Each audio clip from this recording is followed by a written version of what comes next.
This is Three Dog. How can I help? In the studio today, Canadian voice actor Elias Toufexis. He's played many of the characters you love. Most recently, Takar in Far Cry Primal. We've been playing that game so much here on the show. Talked about it a lot. Got to actually go to Ubisoft and see a little bit of what you did. So we'll get into that. It was really cool. And maybe your most iconic video game role, Adam Jensen in the Deus Ex series. He's here today to talk all about what it's like to be a voice actor. Thank you so much, man, for joining the program. Hey, thanks for having me. I'm happy to do it. Right off the bat, if you don't mind, I hate to make you do it right away. Yeah. Give me a little Adam Jensen. Pretty much me. Adam Jensen is pretty much my voice. So just that. Pretty much, yeah. I mean, maybe he's a little more stoic, so he talks a little more down here. Mm-hmm. But for the most part, it's me. And Takar is me too, just in a different language.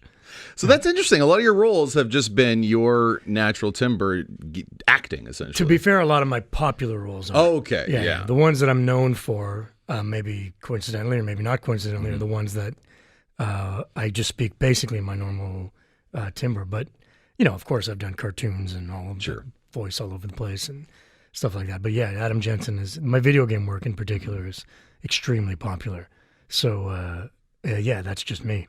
What's it like to be popular for the sound of your voice when a lot of people maybe don't know your face but love your character, especially Deus Ex? There's tons of fan fiction. They're making these deviant art. They've made amazing things to you. So I wonder that, because people who love games, interns in here right now saying, "Oh, Adam Jensen."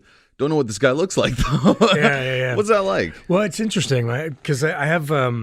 I kind of a split following, right? I have the following for video games and the following because I do a lot of sci-fi TV, right? So I have this kind of split following. And I'll always know exactly what somebody knows me for by the way they approach me. Yeah. If they have a recognizable look, like a look that they're recognizing something, they come up to me. If they're waiting for me to talk, I'm like, oh, okay, you're a video game person. Yeah, I get that. And yeah, it's interesting. Every now and again, I'll walk into a GameStop or an EB Games and I'll ask for something like for my kids. Yeah. Where's the new Disney Infinity? And then one of them be like, can you say that again? Yeah, Adam Jensen ordering the new Disney Infinity. It happens occasionally, yeah. What is it like, I guess, to be a voice actor? I'm very intrigued. Your day-to-day, I guess, because I'm thinking about it, and I think a lot of people listening to will assume you come in, work for a few hours, set for your week money-wise, the time's yours. Not exactly the case. No, it's pretty much the case. All right, guys, it's done. Let's do this. No, I mean, it's funny that the video game world, like in the voice world, I've actually recorded a bunch of cartoons in this building. Oh, wow. There's a thing upstairs. In the cartoon world, it's pretty much like that. You get your scripts probably the day before. You come in and you do it, and you got your 4 hours of work, and then you go home. Sometimes you do 2-3 days in a row. They usually don't like to tax your voice that much. But in the video game world, what's very different is, especially with AAA games like Deus Ex and Far Cry Primal, it's not voice work anymore. It's performance capture work. It's the full-on in the suit with the dots on you, the camera on your face, mic on the camera, and you just do it like you would a film or a TV show. In the case of Adam Jensen and in Takar for Far Cry Primal, a lot of it is first person, so I do have a lot of voice work in that case. And that is the same thing for how I was just finishing up some Deus Ex stuff last week. And yeah, I went in 4 hours, and then I try not to talk for the rest of the day, and then I come back and do another 4 hours. But anytime you see Adam Jensen, it's my body, my face, and my voice all captured at the same time. Do you prefer that when you get to, I guess, be in the role a little bit and act, or is it, a different? It's not so much a preference. No, it's just part of the job. Yeah, I mean, I don't know if I prefer. It depends how tired I am on the day, because it is hard work if you're there. Because when you do the performance capture, you're there all day, and the suit is a headache to get on, and the helmet's really tight, and this is all first world annoying problems. but the voice work, it is like, as cliche as it sounds, it is. You go in, you work 4 hours, you go home, you're done for the day. It's hard work at the time. Talking for 4 hours, you're a radio host, you should know. But talking for 4 hours, even in the Adam Jensen talking, gets to you. Always by like 3.5 hours. You're feeling it. Yeah, you can hear the director going, let's wait till tomorrow to get this line. Oh, man. Because you can tell my voice is starting to run out. But with performance capture, it's a little more difficult, but maybe a little more freeing, because it is kind of like doing a play. Mm-hmm. You have cameras, but they're all around you, so you don't have to worry about covering somebody's angle. Yeah. You don't have to worry about lighting. You don't have to worry about things like that you would in a TV show. It's a lot. I mean, it's a lot of fun. Mm-hmm. Maybe it's a lot more fun. Adam Jensen's 6'3" and I'm 5'10", so they have to stretch me a little bit. And he's mostly robot too, He's so mostly that's all robot, right. but so am I. So when did you decide, you're looking at things, civics class, what am I going to do when I grow up? I know I will be the voice behind all these characters, or in your case also TV. Like, how do you go down that path, I guess? It's your average story. I grew up in Montreal, and I think the best way that I could explain it was when I saw Star Wars when I was a kid. Mm-hmm. I wanted to be a Jedi. And you're like, how do I do that? Doesn't really exist. So, okay, how do I be in movies? And then once I grew up and I learned about the craft of it, I think like the first time I saw Shakespeare on film, I started saying, well, I think I want to learn about how people become actors. And then it just it was never anything else in my head. That's Like cool. I always find it funny. My wife's like the Jack or Jill of all trades. But she wants to do this. She loves this. She loves this. She loves this. I'm like, for me, it was always my focus was Laser, just acting. right. Yeah. So if you have a knack for it, it eventually will happen.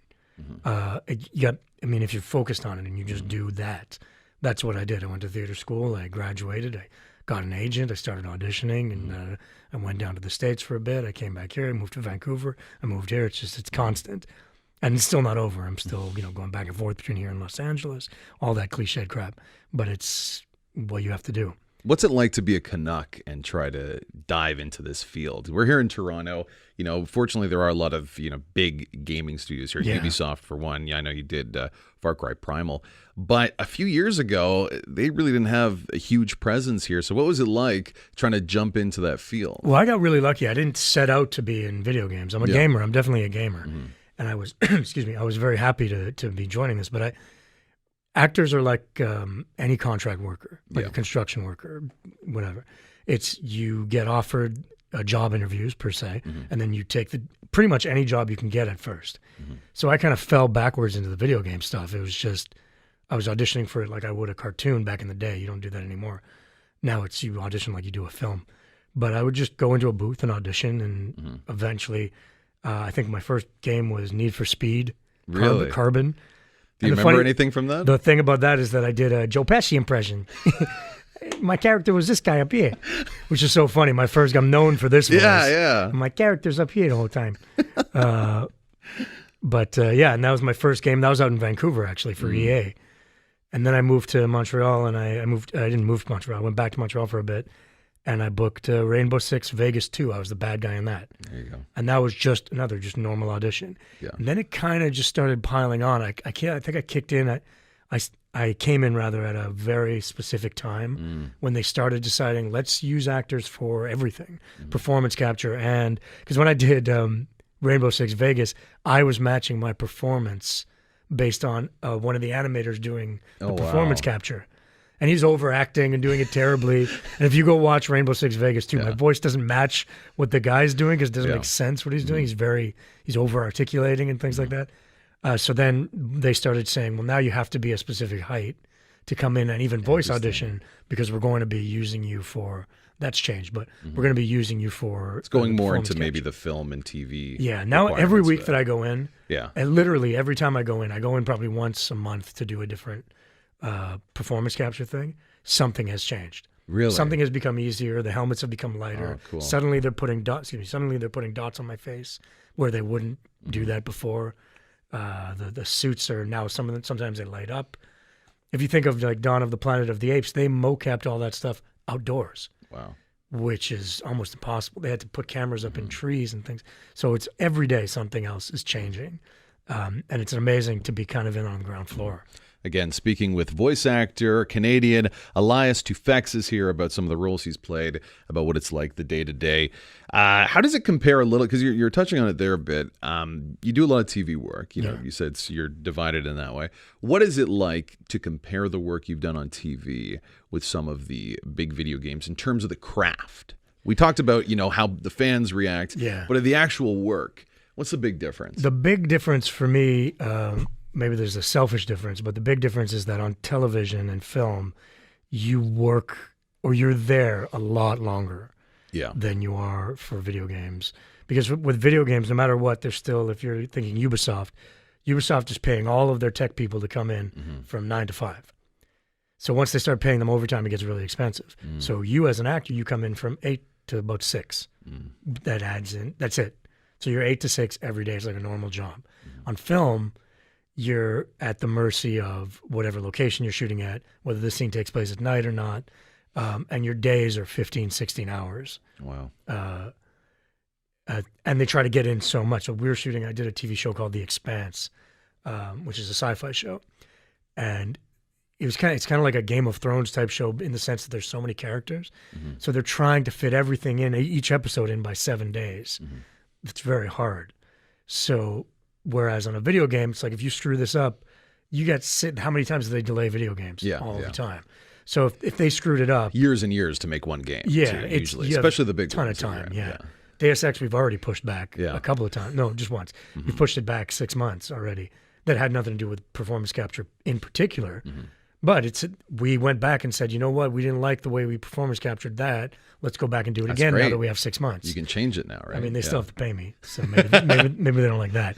But with TVs, everything is it's you got to get it done. You have an air date. You have this. You have that.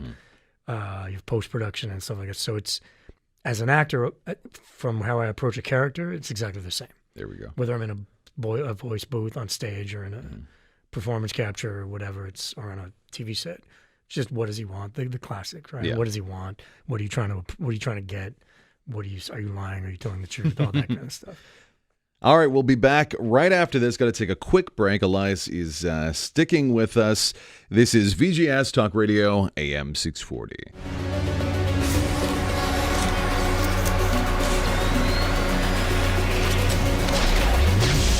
Agent Jensen, am I going to have a problem with you? No, sir. No reason to assume you would. They made me what I am. A high-end weapon. And now, they want to put people like me in a cage. Hunting the elite who thrive in the shadows takes more than just a man. You're not gonna go all wonky on us now, Hansa, are you? I guarantee you'll never see it coming. Back here on VGS, we're giving you an insider look on what it's like to be a voice actor in the field of video games. Speaking with me today, he actually came into the studio. Canadian voice actor Elias Toufexis is here. Thanks again for joining us. Appreciate it. No problem. Let's start with one of your more recent roles. A lot of people are playing it right now. We've been loving the game. Far Cry Primal. Very, very unique, I think, from an acting perspective. Yeah, I had gotten a call that the director who I'd worked with before on Need for Speed Carbon, actually, he called me and said he wants me to come in and read for this new read. He didn't say what it was. They never tell you what it is. The video game companies, in particular, Ubisoft, they're very secretive. Yeah. They'll call it, I think this one was called Sigma. Really? I didn't even know what it was. And then when they send you the script, they send you a password in a separate email. Jeez. So you have to go in and then you have to sign an NDA. Wow. They're very, very cautious, which I guess makes sense. And I got the breakdown and I said, oh, it's in this weird language. And they had written it out. So I thought I was just going to go in and do it phonetically. Like, all right, if the word is Brashtar, I'm going to learn, okay, BR and whatever, I'll say it that way. And so I just auditioned. I did audition for it phonetically. Yeah. And then when I got the part, they told me, no, it's an entire language that we've created. Jeez. With these two university professors. And I had to learn the language, so to speak. So much so that I think I could understand it if somebody was talking to me, but I don't think I could come up with what's the word. I don't remember the words. Yeah. But it was a really interesting experience. In that game in particular, I just did, because you never see Takar, I only did voice work. But every other character you meet in the game, they didn't do any voice work. It was all performance captured. I mean, I'm sure they did some pickups and things like that, but for the most part, it's completely performance captured by them. Because I remember I did a game called Splinter Cell Blacklist, and somebody said to me, I love your voice work in that game. And I was like, don't think I did any voice work in that game. It was all just like all on the day on the set. It's a crazy. It's changing the video game world. It's not like cartoons. Well, that's amazing though, because a lot of people playing the game are noticing that you're still having to convey feelings, thoughts, ideas in Far Cry Primal in this Paleolithic language. So as an actor, I imagine you coming in, seeing that, and where you're running for the hills, or thinking, all right, this is a challenge now. No, I never run for the hills. There we go. You can't as an actor. You gotta. It's like no matter. There's always an actor's mindset is I can play anything, even if you can't. You're like, yeah, I can play that. Yeah, sure, of course, sure. Queen of England, no problem. 10,000 years ago, no problem. That's me. So I prepared by reading and learning the language, and actually had I think 6 or 7 Skype meetings with the university professors. Oh, cool. Where we sat down and we talked. We went through the script line by line and what this means, how to pronounce exactly these words, and it's real. It's a real language. So once I met with them and I had them, and I also had them in my ear when I was recording it, so I felt pretty comfortable. Like I knew if I screwed it up, I'm good at mimicry, so they would just say it, and I'd just say it back in my voice. With that tone and that. Yeah. It was a little tricky getting performance in terms of emotionality into it. And to be fair, Takara is kind of your vessel. So playing him kind of straight is what you're supposed to do. There are parts where you get excited and things like that, but mostly it's your experience as a player. It's not. Yeah, you're not the character. You're I mean, he is, but what you're feeling is what he's supposed to be feeling, right? And that's a little bit different from your Adam Jensen character. Yeah. Right? Like that in Deus Ex, you're playing more, I think, of a more fleshed out, maybe just because we can see him, and you know what he's doing. He seems to have more of, less of a vessel and more of a character, despite the fact that he's also a protagonist. Yeah, in a sense, yes, but in another sense, definitely in a sense, because he's Adam Jensen and you know who he is, and you've already been through this game with him. But in this other sense, the fun thing about Deus Ex is that, do you remember when we were kids, those choose your own adventure books? Of course, yeah. Right, turn to page 41 if you want. That's essentially what Deus Ex is, throwing in with, with some stealth or some gunplay and things like that. But essentially it's, you meet a character and you have 10 different ways to talk to the character. So the thing about Jensen is you get to choose what type of Jensen he is. He's always going to be that, that main stoic guy who has a sense of justice. So in that, you're completely right. But I mean, I remember in the last game, there's this part where the mother of your girlfriend asks how she died, and you have the choice of graphically explaining exactly what happened to her body. And I still have to justify that as an actor, even though as a character, I'm like, why would you ever say this? But you still have to justify how you're going to do it. But as a character, definitely he's people embrace him a lot because he's he's cool. Let's be honest. It is a cool. You play a lot of cool characters. I do, yeah. I play a lot of cool characters in video games and a lot of like conniving jerks on TV. It doesn't translate into TV, I guess. It doesn't, man. Really? It's so funny. It's like I always play the bad guys on TV and the good. I think because in video games, you want kind of a bad guy. Yeah. And a the little games removed, a little removed. Yeah. You are in Primal, you are smashing people's skulls open. So you kind of want that a little bit of a tough guy. But in TV, it's a little more the heroes are, especially in sci-fi TV, the heroes are for the most part are very clean cut kind of heroes. And I don't play those guys. I play the conniving guys who you don't trust. How's it going with the next Deus Ex game? Because I know the first one was a couple of years ago, and we talked about it in the previous segment. It got delayed a little bit. The new Deus Ex. How was that project been? Are you done recording now, or you still got something to do? We're done. Yeah. We're officially done. I had a little bit of performance capture pickups last week. Actually, I did drive. I drove to Montreal a lot this year, last year rather. But we're done. The game looks incredible. I love the story. I love where they're taking the story. And one thing I like is a lot of people complain. Uncharted was delayed twice. Yeah. Right. You're like, oh man, why is it delayed? But really, the reason they're delaying it. I mean, I have not worked with Naughty Dog, so I don't know. But I'm assuming, I can safely assume the reason they're delaying it is because they want to make it better. Yeah. This time, I think it was just a matter of supply and demand. But last time they delayed it, they just want to make it better. The reason we delayed Deus Ex was we're really happy with it. We had our E3 demo. Everybody loved it. They were like, you know what? I kind of want to fix this and make this 100% instead of 98%. Yeah. And so let's delay a little bit. And at the time, people, like fans, hated it. I got a lot of like, no, don't delay it. But I'm completely confident that when the game comes out, they're going to be happy. They're never going to know why we delayed it specifically, but they're going to be happy that we did because it's the game looks incredible. And I'm really happy with the story. In particular, the story this time is really good. Because that was something that for the people that did have criticism with the previous game, that's like, great, I loved what we could do, but the story at the end, for some people, kind of fell flat. You are the voice. You've got to see all sides of this. Yeah. Not the case this time around? No, definitely. The one thing I love about Eidos in particular, Eidos and Square Enix, the people who made the game, is that they listen to the public. They listen to the fans. Really a lot. From the beginning of the last game, when fans didn't like that they had glowing outlines on the things you can Really? They didn't like that in the demo. So they wrote in an option to take it off. Just like that. Immediately. They said, okay, well, let's do that. And so obviously they couldn't redo the game, but here's another thing. They didn't like the boss battles, right? A lot of people didn't like the boss battles. So they released a director's cut on Wii. They had some deal with Nintendo. They fixed the boss battles. Okay. So if you want to play Deus Ex with the boss battles that are good, play the Wii version. The Wii U version, I should say. But they listened to all of that, and they threw that into the new one. So now the boss battles, they're not really even boss battles. They kind of are, but you could literally go through the entire game killing everybody or killing nobody, including the bosses. And the ending, I'm not going to give away the endings, but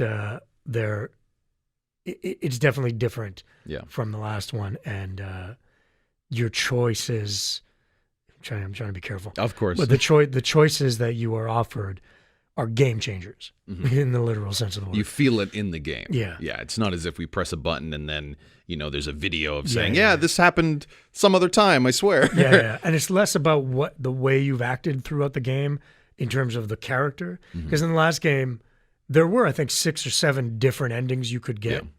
Some very minor changes because of depending on how you played. In this game, the way, depending on how you play it, affects the story, less the character. We know our character now. Yeah. So the way you play affects exactly how the people you meet, the side quests you complete could change the entire arc of the story. This game is going to have, I think, amazing replay value. Even I'll go through it and I'll be like, how did I get here? And they'll explain to me, because you did this and this and this and this. I said, oh, okay, that's right, because of this character. Yeah. But if I didn't meet this character, that's this script. If you didn't meet this character, then we have this whole thing. I love how jazzed you are about it, because we have talked to some other voice actors, and they come in, they'll talk about the work, but you're here, you're selling it, you're saying I love the game. Well, I love the game. Itself. I love that series, and I played the first one when I was younger, and I love the series. You think it harkens, the next iteration harkens back a lot to those first ones? Because the first ones are really iconic because you couldn't, like a boss battle at the time, that someone would yell at you like, oh, we're going to fight. You just walk away. Yeah. Right? Which was unprecedented at the time, they definitely harken back. Even in my performance of Adam Jensen, I'm kind of homaging the first character. But yeah, I'm just excited about it, man. I'm excited about the game. I think it's a great game. And I honestly think, like I said, I do a lot of television work. The Expanse is great, but 90% of the stuff I do, the video game trumps it in terms of storytelling. Interesting. They actually have better scripts because you get more time. You get can more time. On it. They're not as beholden to hitting demographics in video games because they know where they're going. Like, you're not going to get a Deus Ex game that goes, can we try to make this PG-13? Like, you're not going to do that. Yeah, you can't put a metal spike through someone's head in a PG-13. They're not going to. They don't have people trying to do that. They have people saying, "Can you make this better?" But we don't. I don't think, at least, we don't try to hit the demographic. We know what our audience. We want to broaden it, and we want it. Like, for example, a quick example is the combat in this game. A lot of people thought the last game was very stealth based, and you would reward you more for stealth than for combat. Again, they listened and they said the rewards are equal. You can combat, you can go through guns blazing like a Call of Duty game, or you can stealth your way, and the rewards, you get different types of rewards, but in terms of the level, they're equal. because we want the Call of Duty crowd. Play The people however who you don't know, people who don't know this game, we want to bring them in. I'm not saying we're alienating people, but we More know, options, right? It's always great. We know our crowd is what I'm trying to say. So Exactly. we're allowed to experiment more, to write more, to really bring more characters and more interesting things than I am in television. Television is very restrictive. Yeah, that's awesome. Speaking of, you talked a lot about making a character, making an experience that's more expansive. Yeah. Adam Jensen, in your own estimation, there's many different Adam Jensens depending on the choices you make, right? What is anything that you can think of as like your favorite Adam Jensen line to go? Like always the mean, nasty, kind of more blunt, or are you more apologetic? Because we've seen, they haven't released a lot of it yet, but they've shown a lot of the very diverse dialogue options that you as a character can choose. A lot more than the first game, a lot more choice. So have you found yourself sitting in a booth and realizing like, I can say something that's, seems pretty reasonable, and then way off, homicidal, is there moments like that? Well, I have, like I said earlier, I have to justify it no matter what as an actor, right? But for me, my Adam Jensen this is the way I played Human Revolution, is that I won't kill any innocent people. Yeah. That includes cops, civilians, things like that. Even if they start shooting at me because they just don't understand what's happening. But I'll kill bad guys. Yeah. So I'm not like a pacifist. I don't try to do a no kill anybody run. I'll kill all the bad guys or the people that are trying to hurt other people. Sure. So I think my Adam Jensen is a very justice-based. And I think actually I bring that to the character no matter what. The problem is I have to justify terrible things through that. How do you do that, I guess? Like, 'cause it's got to be difficult because they don't you look at write the craft, right? So you're devoted to, like you said, and that's really refreshing for a voice actor to come in and say, I have to justify it. Yeah. I'm not just saying words. So as an actor, well, they don't write it so it's like that's insane. That completely goes out of the arc of the character. But they do things that maybe stretch the limits of what I think Adam Jensen, who I think Adam Jensen is. And the best thing about coming back for a sequel is that it was very collaborative. The first time around, it was just, what do you need me to do? Like as an actor, you come in and say, what do you need me to do? How do you need me to do it? Okay, I'll do my best. But this time, it's like, okay, now we're really going full steam ahead with this character and this game and this brand. So now I'm part of it. So it was very collaborative. I said, you know what? I don't think Adam would say this. Yeah. And they would listen to me. No, I don't think Adam would do it this way. And they would listen to me. And if they didn't listen to me, I'd have to justify it in a way. And there are definitely times, I don't remember. I mean, the script is like 7,000 pages long. How long was it, the whole process for this game? Do you remember how many? Well, the last game took us 4 years to do everything. But I mean, not every day, but we would do, twice a month. And it took us about 4 years. This one took about 2, 3 times a month with some rewrites and things like that. And then when we got the delay, we were done. And then they delayed it. And then they said, okay, let's add. I think they actually, I don't know if I'm allowed to say this, but whatever. They delayed, and then they added a side quest. Really? That's not why they delayed. They delayed for technical game reasons. But then the writing team was like, oh, we have time. Let's add a side quest. Why not? So they added a side quest in, so I had to go performance capture that side quest. So it was like, it was about twice a month for about 2 years. Sometimes it would be 2 months I wouldn't work, and then I'd work for 2 weeks. Yeah. Things like that. But if you average it out. What do you hope players, sorry about that, what do you hope players really get from this experience of Deus Ex this time around? I hope, really, it's not, I hope that it becomes bigger than it is in terms of, it's very popular, but it's cult popular. But I think it deserves to be more than cult popular.